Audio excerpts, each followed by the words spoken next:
Students. Good morning sir. अच्छा पिला मुने तुम मानकर वर्तमान प्रार्थना सरिला आउ खाई करी आसिच ना। अच्छा कौन कौन तुम्हें खाइच? हाँ सब जिनिस खाई करी आसिच। तुम घरे किए किए रहउछंती? अच्छा बापा माँ भाई। अच्छा का घरे घरे ददा खुड़ी मध्य रहउछंती? अच्छा कम घर लोकों घरे बा जनक घरे तम घर ही रहउछंती नहीं? अच्छा अच्छा ता तुम मानकर छोट परिवार नहीं कि जोड़े कि बापा माँ और तुम्हें भाई भौणी रहुछ। चलो से छोट परिवार संपर्कित गोटे कविताटी आवृत्ति करवा। तुम्हें मो सहित आवृत्ति करिवो? अच्छा आमे अभिनय माध्यम रे कविताटी को आवृत्ति करवा। आ मु जेपरी आवृत्ति करी तुम्हें सही परी मते देखी तुम्हें माने मध्य आवृत्ति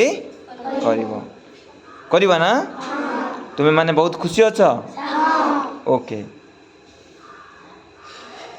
बापा माँ साथे भौणी भाई, बापा माँ साथे भौणी भाई, ए घरे रहीछु आदर पाई, बापा माँकर स्नेह श्रद्धा, बापा माँकर स्नेह श्रद्धा, मिलिबारे किछि नथाए बाधा,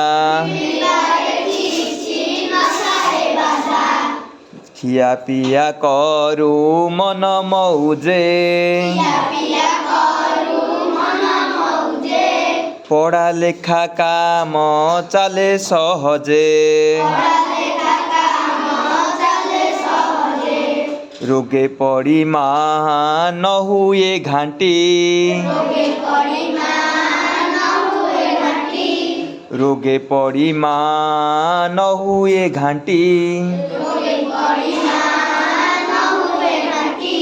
भोकरे शोषरे सुखे ना तंटी, खुशी रे समय जाई गड़ी, खुशी रे समय जाई गड़ी, सुखे चालू थाए जीवन गाड़ी, अभाव दुखर नथाए डर, अभाव दुखर नथाए डर, घरटी आमर सरगपुर,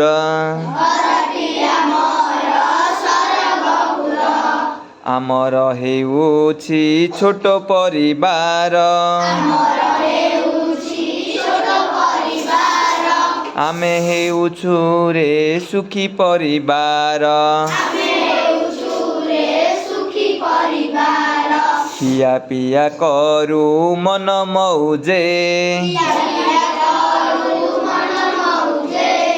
पढ़ा लेखा काम चले सहजे,